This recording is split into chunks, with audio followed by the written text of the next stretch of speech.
Hello everyone, welcome to our fluid mechanics series. Dear students, ये जो particular subject है, इस पर्टिकुलर सब्जेक्ट को हम लोग सिविल इंजीनियरिंग में भी यूज़ कर सकते हैं as well as mechanical engineering में भी. सो कंप्लीट एप्लीकेशन ओरिएंटेड हम लोग इस सब्जेक्ट को पढ़ेंगे. इसमें सबसे पहले कुछ डीएससी के बच्चों ने ऑलरेडी फ्लूइड मैकेनिक्स किया हुआ है, करेक्ट. बट फ्लूइड मैकेनिक्स जो आप लोगों ने डिप्लोमा में किया उसमें क्या था कि थियरी बहुत ज़्यादा थी और न्यूमेरिकल्स बहुत ज़्यादा कम थे. बट यहाँ पर क्या होता है हमारे इस पर्टिकुलर सब्जेक्ट में, अगर आप लोग देखेंगे तो we have this type of weightage, मतलब 70 मार्क्स के न्यूमेरिकल्स, 30 मार्क्स की थियरी, ऐसे वैसे चलता है. और इस 70 मार्क्स में again there are two parts, numerical भी आ सकते हैं, डेरिवेशंस भी आ सकते हैं.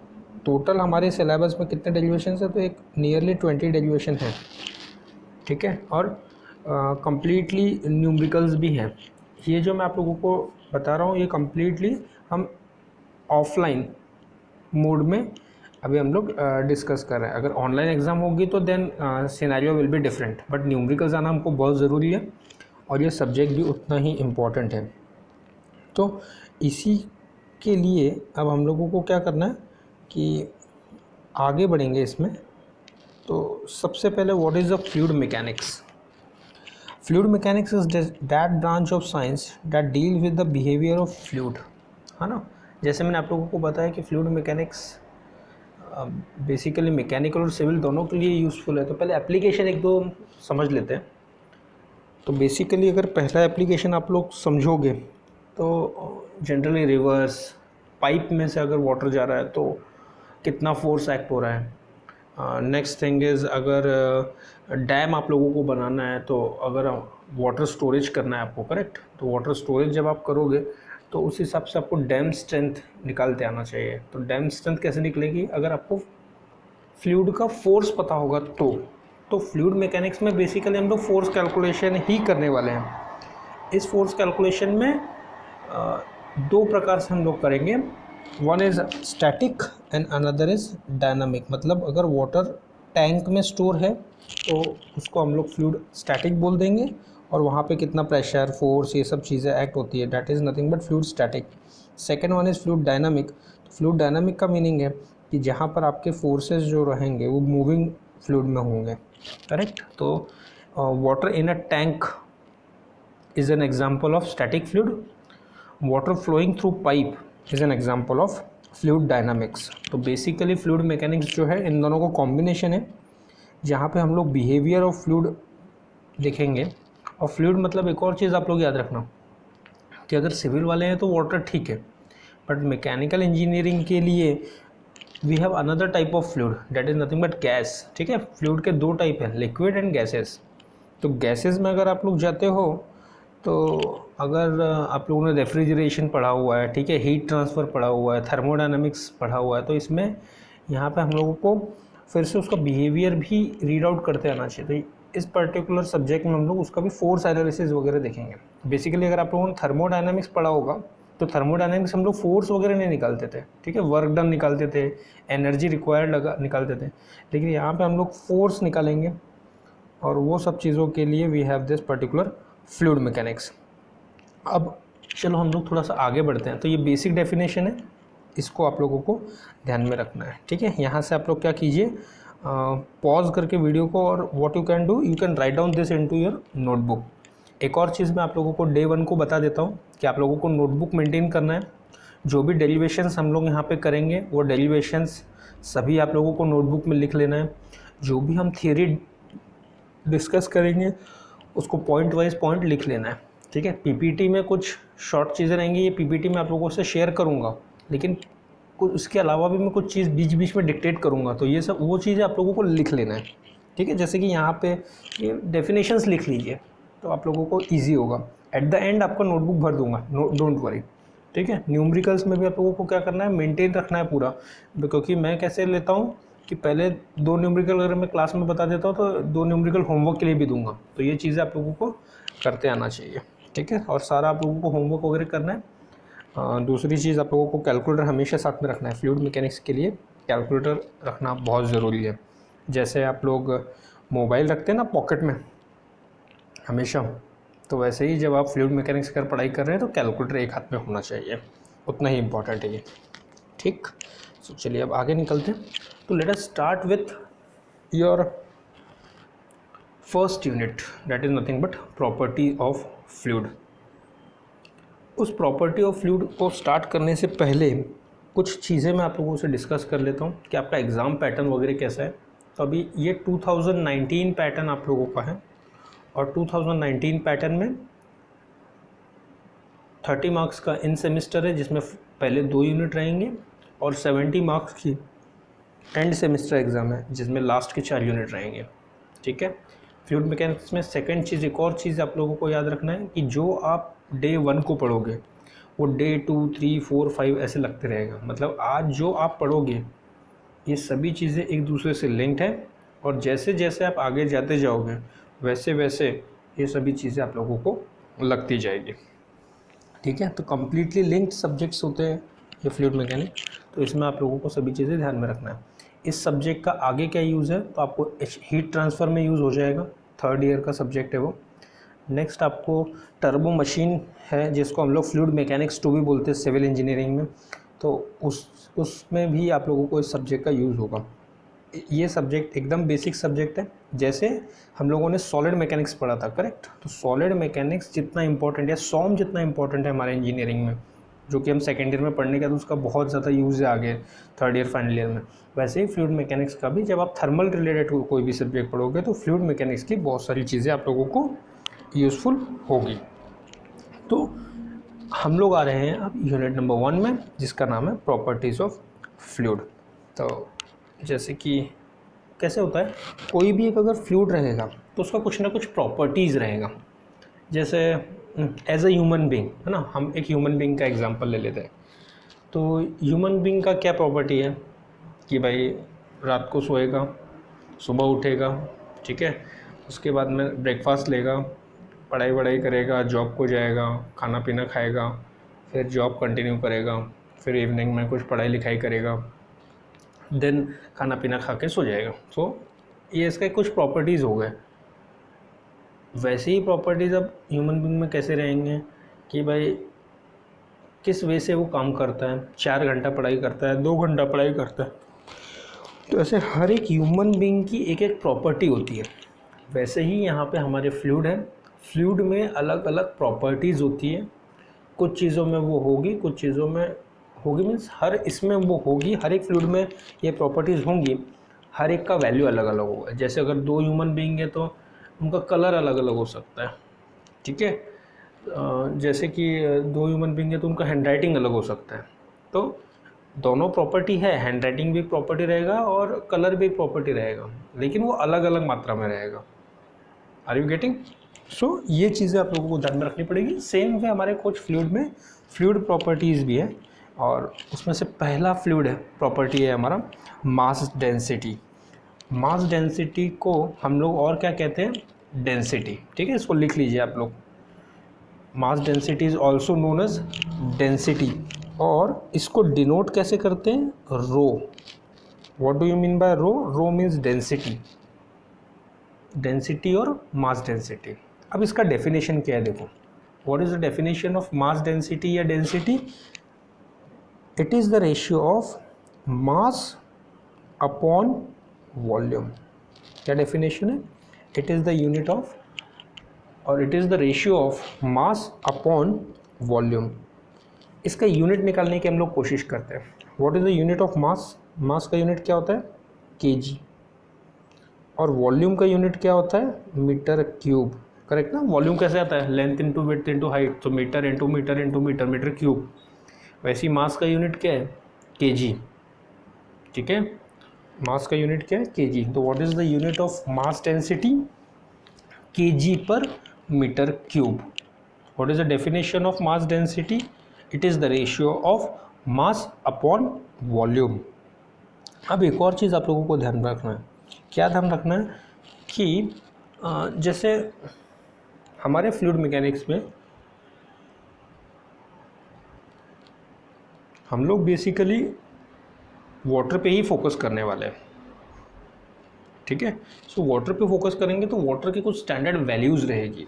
तो एक और चीज़ आप लोग लिख लीजिए या नोट डाउन कर लीजिए, what is the density of water. Density of water है 1000। डेंसिटी ऑफ वाटर कितना है 1000 kg per metre cube. What is the density of water 1000 kg per metre cube, इसको याद रखना है आपको। Now what do you mean by density, ठीक है। आपको डेफिनेशन तो याद होगी, मास अपॉन वॉल्यूम, वो बहुत अच्छी बात है, वो तो आप लोग रट लोगे या बचपन से पता भी है मीन्स डिप्लोमा से। बट इसका एक्चुअल मीनिंग क्या होता है, तो एक सिंपल एग्जांपल मैं आपको बताता हूँ।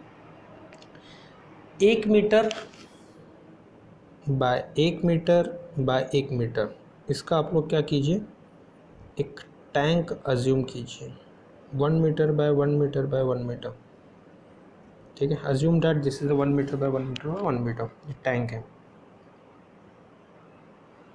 करेक्ट। इसमें आप पानी भर दीजिए पूरा फुल और उसका मास गिनिए जाके, तो आपको कितना मास मिलेगा 1000 kg। कितना मास मिलेगा 1000 kg। तो आप डेंसिटी कैसे निकालोगे, 1 metre 1 metre by 1 metre by 1 metre, कितना वॉल्यूम हो गया देखो, मीटर क्यूब, 1 मीटर क्यूब हो गया, 1 metre by 1 metre by 1 metre, 1 metre cube. 1 metre cube में आपने पानी भर दिया पूरा भर के, उसका वेट निकाला या उसका मास निकाला, तो उसका कितना आता है 1000 kg। तो what is the density of water 1000 kg per metre cube. तो 1 मीटर क्यूब वॉल्यूम में कितना kg वाटर आता है, उसको उसका डेंसिटी बोलेंगे। कल को 1 metre by 1 metre by 1 metre में आपने केरोसिन डाल दिया और उसका अगर आप मास कैलकुलेट करोगे तो सपोज़ वो 870 आता है, तो 870 kg per metre cube is the density of kerosene. तो ऐसे कोई भी फ्लूइड का हम लोग डेंसिटी निकाल सकते हैं या मास डेंसिटी निकाल सकते हैं। तो इस प्रकार से practically we can calculate the mass density. तो जो आप लोगों को अभी मैंने आप लोगों को बताया है उसी को आप लोगों को ध्यान में रखना है कि what is the density of water 1000 kg per metre cube. तो ये kg पर मीटर क्यूब ठीक है, लेकिन कभी कभी ग्राम पर सेंटीमीटर क्यूब भी पूछ लेता है, तो 1 ग्राम पर centimetre cube. Density of water कितना है, अगर ग्राम पर सेंटीमीटर क्यूब में अगर आपको कोई पूछता है तो 1 ग्राम पर सेंटीमीटर क्यूब। बट ये SI यूनिट है, हमको SI यूनिट ही याद रखना है। तो ये एक हो गया पहला डेफिनेशन, ठीक है। अब आप क्या कीजिए, इसको पॉज करके ये सब लिख लीजिए जो मैंने अभी बताया आपको, बस ये यहाँ पे इंग्लिश में है, you can note down it into your notebook. चलिए अब हम लोग आगे बढ़ते हैं। सो द सेकेंड डेफिनेशन, तो पहला डेफिनेशन क्या था या पहला प्रॉपर्टी क्या था फ्लूइड का, हर एक फ्लूइड में डेंसिटी होगा, ठीक है। अब सेकेंड प्रॉपर्टी क्या है हमारा फ्लूइड का, तो second property is weight density. Second property क्या है हमारा, weight density. Now what is the simple definition of weight density. Weight density का, अच्छा मास डेंसिटी का हमने फॉर्मूला क्या था, मास अपॉन वॉल्यूम, वैसे ही वेट डेंसिटी का फॉर्मूला है हमारा वेट अपॉन वॉल्यूम। क्या फॉर्मूला है, वेट डिवाइडेड बाय वॉल्यूम। तो मास डेंसिटी में हम लोग मास अपॉन वॉल्यूम करते थे, और यहाँ वेट डेंसिटी या फिर स्पेसिफिक वेट, वेट डेंसिटी या फिर स्पेसिफिक वेट, इसका डेफिनेशन क्या है, it is wait upon volume. क्या है डेफिनेशन, वेट अपॉन वॉल्यूम। और जैसे हम लोग डेंसिटी को रो से रिप्रेजेंट करते थे, वैसे ही स्पेसिफिक वेट को कैसे रिप्रेजेंट करते हैं, गैमा, ठीक है। ऐसा आप लोग लिख सकते हो गैमा। सो स्पेसिफिक वेट या फिर weight density is represented by gamma. तो ये गैमा से आप लोगों ने लिख लिया है, और डेफिनेशन क्या है, वेट अपॉन वॉल्यूम। अच्छा, अब आप लोगों ने थोड़ा सा देखो बेसिक्स, ये तो मैकेनिक्स में पढ़ा होगा जब आप डिप्लोमा किया होगा, या फिजिक्स केमिस्ट्री पढ़ा हो, फिजिक्स में पढ़ा होगा। What do you mean by weight. Weight मतलब क्या होता है, mg है ना, मास इनटू ग्रेविटी। मास को अगर आप ग्रेविटी से मल्टीप्लाई करते हो तो आपको क्या मिलता है, वेट मिलता है। तो उसी प्रकार से हम लोगों को यहाँ पे देखो what is the formula, weight of the fluid upon volume, ये फॉर्मूला हो गया स्पेसिफिक वेट का, ठीक है। स्पेसिफिक वेट को गैमा से रिप्रेजेंट करते हैं, कोई कोई बुक में स्मॉल डब्ल्यू से रिप्रेजेंट करते हैं, तो यहाँ पे स्मॉल डब्ल्यू से भी किया, लेकिन दोनों चीज़ें आप लोगों को पता रहना चाहिए। Okay, now what do you mean by this weight? Weight का मीनिंग क्या है, देखो, mass into acceleration due to gravity, acceleration into gravity, ठीक है। वही बताया था ना, weight is equal to mass into gravity. अब ये देखो, मास अपॉन वॉल्यूम, इतना सिर्फ ध्यान में रखो। What do you mean by mass upon volume? Density rho into acceleration due to gravity means g. तो यहाँ से आप लोगों को फॉर्मूला क्या मिल गया, स्मॉल डब्ल्यू is equal to rho into g, ठीक है। समझ में आया ना?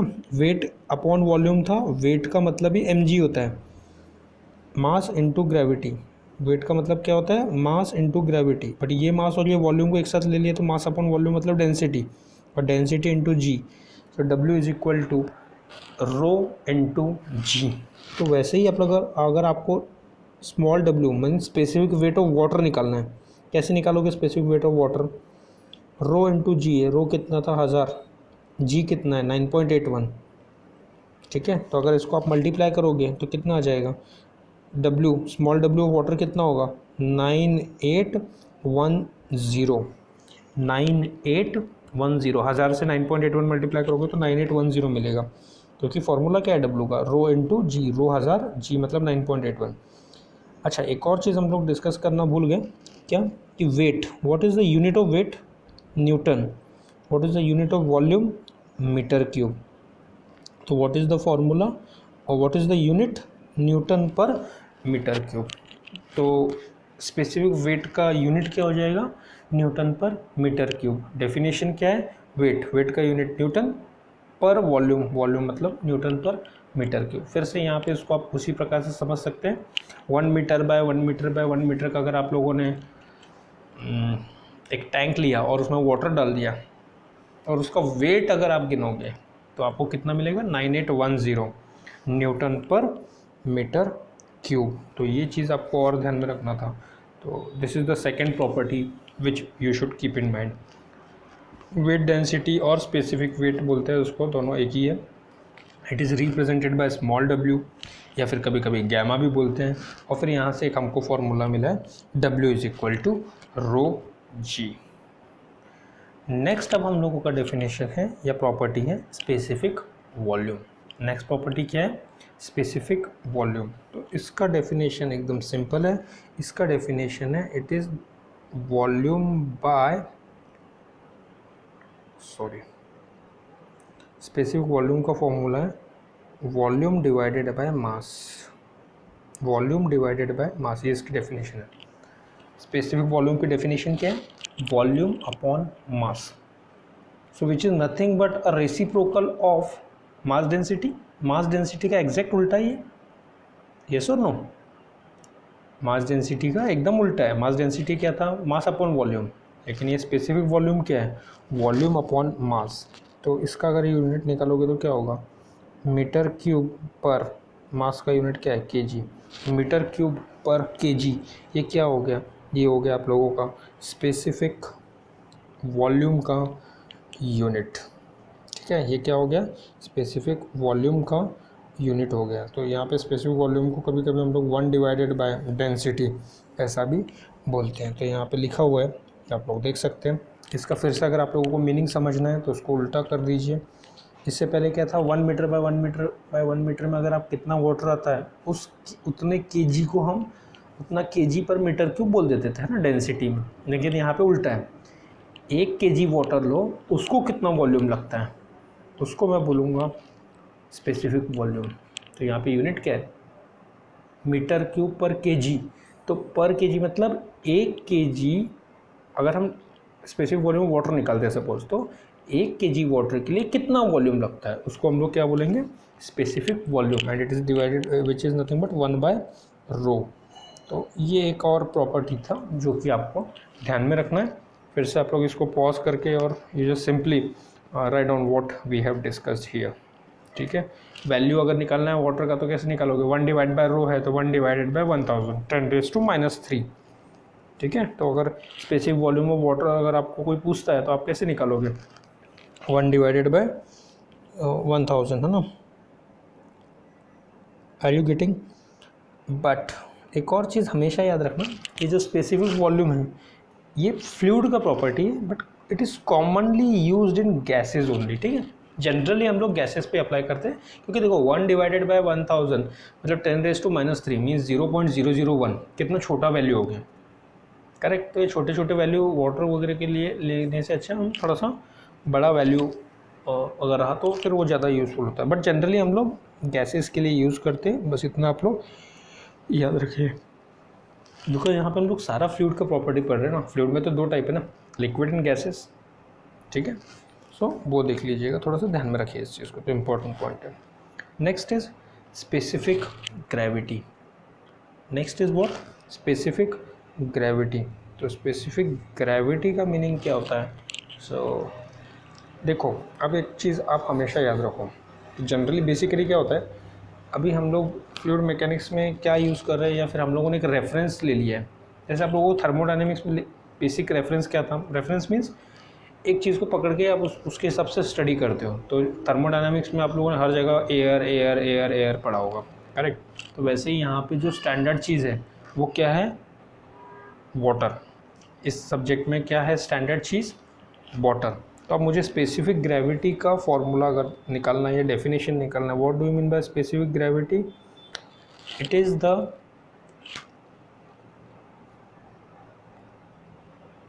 Density upon density. S means specific gravity, it is the ratio of, अब किस चीज़ का?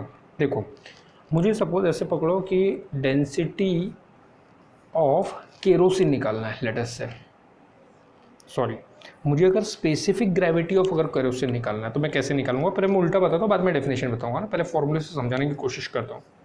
सो स्पेसिफिक ग्रेविटी का मीनिंग क्या है? तो अभी मैं स्पेसिफिक ग्रेविटी किसका एग्जांपल लेके बता रहा हूँ? केरोसिन का। अगर मुझे स्पेसिफिक ग्रेविटी ऑफ केरोसिन निकालना है तो वो मैं कैसे निकालूंगा? Density of kerosene divided by density of water. कल को मुझे अगर डेंसिटी ऑफ या फिर स्पेसिफिक ग्रेविटी ऑफ पेट्रोल निकालना है तो स्पेसिफिक ग्रेविटी ऑफ पेट्रोल कैसे निकालूंगा? Density of petrol upon density of water. तो डिनोमिनेटर में क्या रहेगा? Standard fluid. डिनोमिनेटर में क्या रहेगा? Standard fluid. जब आप वाटर से रिलेटेड अगर कुछ या लिक्विड्स के रिलेटेड अगर करोगे तो आपका स्टैंडर्ड फ्लूइड डिनोमिनेटर में रहेगा वाटर। अगर आप कुछ एयर या फिर गैसेस के रिलेटेड अगर करोगे तो डिनोमिनेटर में रहेगा एयर। तो जैसे कि मैंने आपको बताया कि रेफरेंस फ्लूइड्स की ज़रूरत होती है, तो रेफरेंस फ्लूइड्स के लिए अगर आप लिक्विड में लोगे तो वो हमेशा वाटर रहेगा, और अगर गैसेस में लोगे तो रेफरेंस में हमेशा एयर होगा। तो अब जिस फ्लूइड का स्पेसिफिक ग्रेविटी निकालना है वो कैसे निकालोगे? तो density of that fluid divided by density of water. Fluid का डेंसिटी कैसे निकालते हैं मैंने आपको बताया, 1 metre by 1 metre by 1 metre, उसमें डाल दो और फिर गिन लो, है ना, कितना केजी है। So in this way you can calculate the specific gravity. तो अगर आप डेफिनेशन में अगर जाओगे तो you can see this particular thing.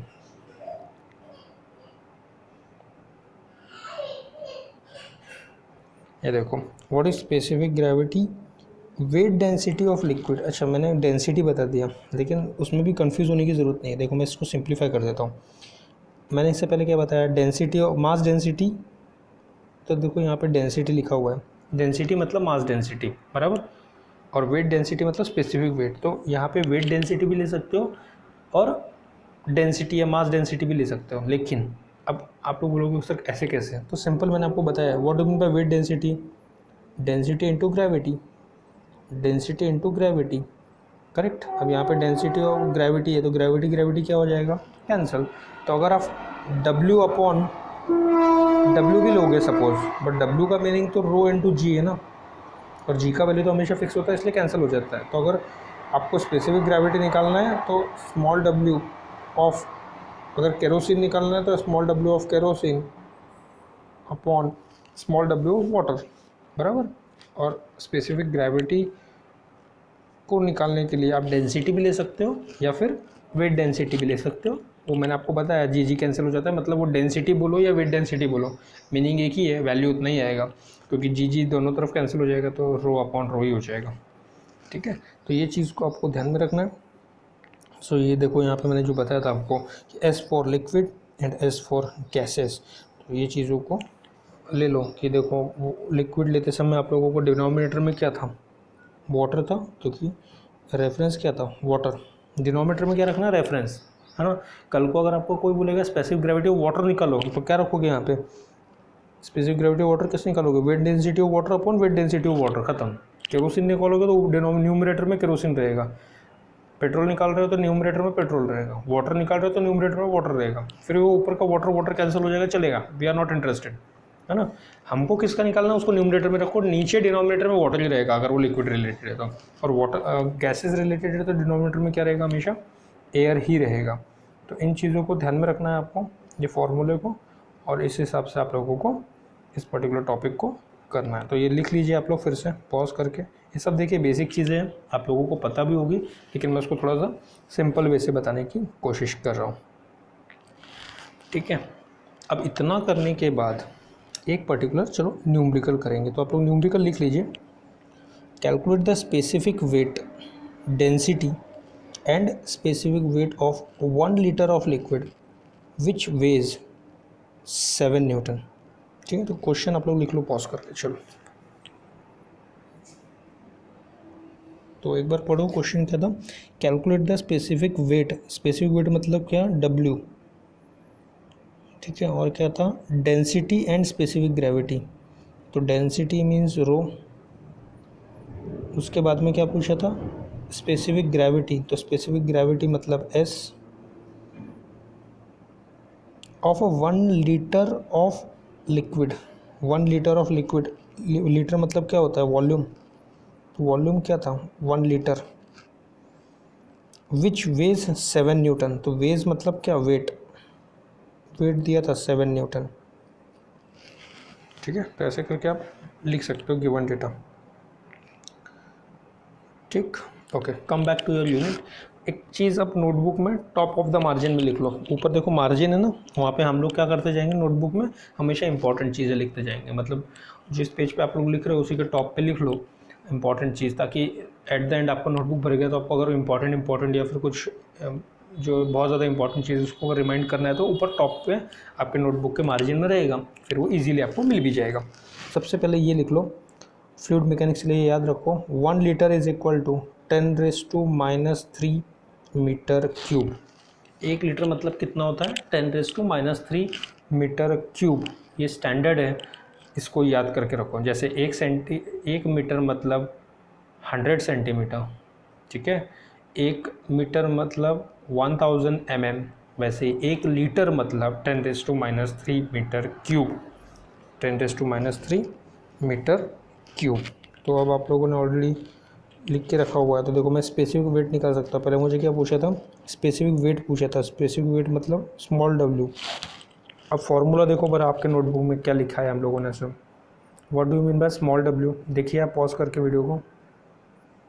Small w का फॉर्मूला क्या था स्पेसिफिक वेट का, वेट अपॉन वॉल्यूम, वेट दिया है मुझे, कितना दिया है वेट, वेट दिया है 7, वॉल्यूम कितना दिया है 10⁻³ करेक्ट। यूनिट क्या हो जाएगा, न्यूटन पर मीटर क्यूब, इसको ऊपर ले लीजिए, finally you will get 7 × 10⁻³ Newton per metre cube. तो ये क्या मिल गया, स्मॉल w मिल गया आपको, करेक्ट, मिल गया स्मॉल w। अब नेक्स्ट आप लोगों को क्या पूछा था, डेंसिटी, तो डेंसिटी कैसे निकालते हैं, density is equal to mass upon volume, density का फॉर्मूला क्या था, मास अपॉन वॉल्यूम था, बट हमको पता है कि वेट मतलब क्या था, m × g, मतलब अगर मुझे मास निकालना है तो g से डिवाइड कर दूंगा, मतलब w/g। मास मतलब क्या है, मास मतलब है w बाय, अगर मैं g करता हूँ तो मुझे क्या मिलेगा, मास, तो w दिया हुआ है, g दिया हुआ है 9.81, और उसको डिवाइड कर रहे हो तो आपको मास मिल जाएगा, मास मिला तो वॉल्यूम दिया हुआ है, तो मास अपॉन वॉल्यूम मतलब क्या, डेंसिटी। ऐसे करके आप लोग क्या कर सकते हो, डेंसिटी निकाल सकते हो। यूनिट क्या होता है डेंसिटी का, kg per metre cube. Next आप लोगों को क्या पूछा है, इसी specific gravity of 1 litre of liquid, है ना, specific gravity of 1 litre of liquid पूछा है। तो what is the formula of specific gravity, density of liquid upon density of water. देखो पिछले बार आपने डेंसिटी अभी निकाला है कि नहीं इससे पहले, तो लिक्विड का निकाला है, वाटर का थोड़ी ना निकाला है, क्योंकि वेट लिक्विड का दिया है, वॉल्यूम लिक्विड का दिया है, तो डेंसिटी किसका मिला है आपको, लिक्विड का, वो वैल्यू आपको पता है अभी जो निकाला पिछली बार। और डेंसिटी ऑफ वाटर तो आपको पता है 1000, तो इन दोनों को डिवाइड कर दो, क्या मिलेगा आपको, एस। एस के लिए एक और चीज़ आप लोग याद करो, और याद रखिए कि एस का मीनिंग है स्पेसिफिक वेट, और स्पेसिफिक वेट को यूनिट नहीं होता, यूनिट लेस क्वांटिटी है। तो यहाँ जो भी आपको आंसर मिलेगा उसका कुछ भी यूनिट नहीं रहेगा, हमेशा ये चीज़ को याद रखो। कैसे, तो सिंपल है ना, देखो ऊपर भी न्यूमरेटर में भी डेंसिटी है, नीचे भी डेंसिटी, डेंसिटी यूनिट क्या हो जाएगा, कैंसिल हो जाएगा।